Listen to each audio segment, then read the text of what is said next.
Another new commercial complex reaches for the sky on a sweltering summer day in East Asia. But this is not Seoul, Tokyo, or Shanghai. It's Phnom Penh, the capital of Cambodia. For years, it's been one of the most commercially underdeveloped countries of Southeast Asia. Now, foreign investment is robust. But commercial development is outpacing that of public infrastructure, and until recently, there was no social insurance scheme for workers injured on the job. Sav Pannop is among the thousands of Cambodian workers who suffer debilitating workplace injuries each year. He lost all sight in his left eye while repairing a machine at work.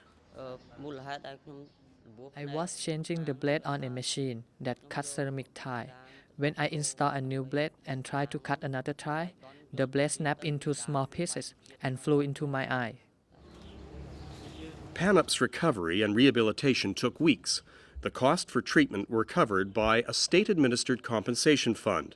And even though Pannop has returned to work, the fund continues to provide a lifelong disability benefit payable each month.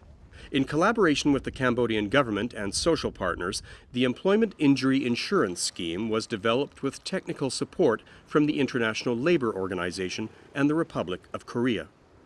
The government of Korea has selected Cambodia as a core partner country in terms of development cooperation. It is essential to have a public insurance system to have a social safety net for the labor as a whole. Therefore, the Korean government wanted to have such a role in this country. The insurance scheme is financed through mandatory employer contributions of just below 1% of a worker's salary. The National Social Security Fund, or NSSF, which administers the scheme, is processing more than 12,000 claims annually. The ILO-Korea Partnership Program and the Korean Institute Comwell continue to provide technical support. In the case of the employer-funded NSSF, technical support was more important than financial contributions. So, the technical support and human resource provided by the ILO-Korea Partnership were vital in helping us introduce this scheme. The fund also covers accidents and injuries suffered by those on their way to and from work. Vong Sreymom lost an arm in a road accident while she was commuting to a job in a garment factory. Now back at home, recovering from the accident has proved difficult. I wanted to cry all the time. I was so shocked. I couldn't accept this injury. Immediately after I left the hospital, I was depressed. It was difficult to do many things, including daily chores like washing my clothes. Vong Sreymom is now learning how to cope with her injury.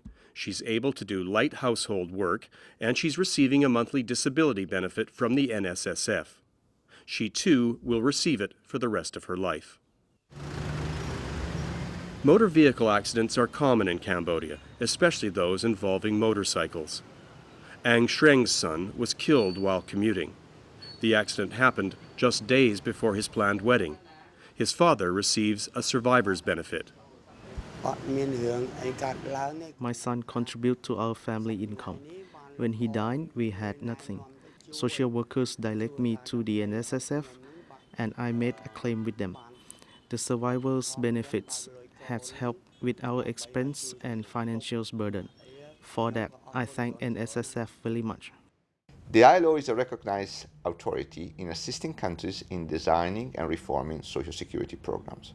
Through this partnership with the Korean Ministry of Employment and Labor, we have supported the Royal Government of Cambodia in making the NSSF a reality for thousands of workers. The Cambodian authorities say the NSSF is going from strength to strength, and there are plans for the fund to expand into other areas of social security, such as a public health insurance scheme. Cambodia's commercial development might still be leading the way, but social development is making a serious effort to close the gap.